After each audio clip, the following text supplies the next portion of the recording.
Hello दोस्तों, मैं ईश्वर प्रजापति बात कर रहा हूँ रूस द्वारा लॉन्च की गई दुनिया की पहली कोरोना वायरस वैक्सीन को लेकर। जी हाँ दोस्तों, पूरी दुनिया को पीछे छोड़ रूस सबसे आगे निकल गया है। दुनिया की पहली कोरोना वायरस वैक्सीन अप्रूव हो गई है और इसका ऐलान खुद रशिया के राष्ट्रपति व्लादिमीर पुतिन ने की है। उन्होंने कहा कि रूस में बनी पहली कोविड-19 वैक्सीन को हेल्थ मिनिस्ट्री से अप्रूवल मिल गया है। पुतिन ने यह भी बताया कि उनकी बेटियों को यह टीका लगाया जा चुका है। रूस के राष्ट्रपति ने कहा कि इस सुबह दुनिया में पहली बार नए कोरोना वायरस के खिलाफ वैक्सीन रजिस्टर्ड हुई है। उन्होंने उन सभी को धन्यवाद दिया जिन्होंने इस वैक्सीन पर काम किया है। पुतिन ने कहा कि वैक्सीन के सारे टेस्ट किए गए हैं जो जरूरी थे। अब यह वैक्सीन बड़े पैमाने पर उत्पादन के लिए भेजी जाएगी। रूस के स्वास्थ्य मंत्री मिखाइल मुरास्को के मुताबिक इसी महीने से हेल्थ वर्कर को वैक्सीन देने की शुरुआत हो सकती है। रूस में सबसे पहले फ्रंट लाइन हेल्थ वर्कर को कोरोना का टीका लगाया जाएगा। इसके बाद सीनियर सिटीजन को वैक्सीन दी जाएगी। फिलहाल इस वैक्सीन की लिमिटेड डोज तैयार की गई है जिसे रेगुलेटरी अप्रूवल मिल चुका है। तो अब इस वैक्सीन का इंडस्ट्रियल प्रोडक्शन सितंबर से शुरू हो सकता है। रूस ने कहा कि वह अक्टूबर से देश भर में टीका लगाने की शुरुआत कर सकता है।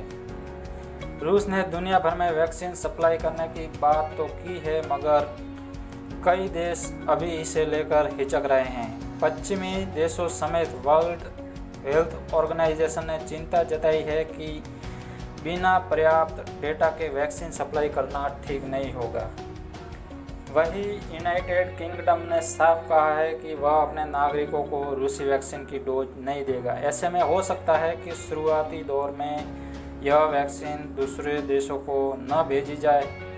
रूस की आम जनता पर वैक्सीन का असर देखने के बाद बाकी देश इस पर कोई फैसला कर सकते हैं।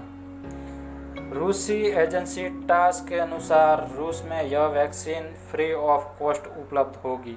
इस पर आने वाली लागत को देश के बजट से पूरा किया जाएगा। बाकी देशों के लिए कीमत का खुलासा अभी तक नहीं किया गया है।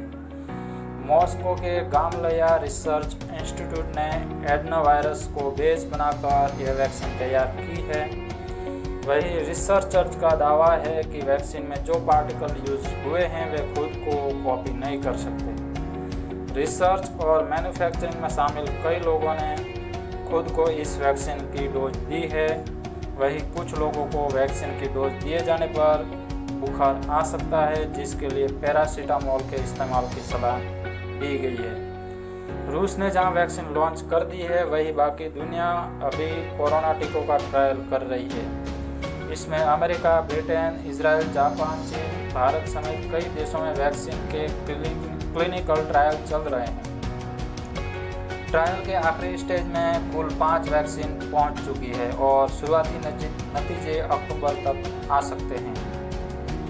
रूस ने वैक्सीन लॉन्च करने में जो जल्दबाजी दिखाई है वह दुनिया भर के देशों के गले नहीं उतर रही है। इसी हफ्ते से यह वैक्सीन नागरिकों को दी जाने लगेगी, मगर वही पर इसका विरोध होने लगा है।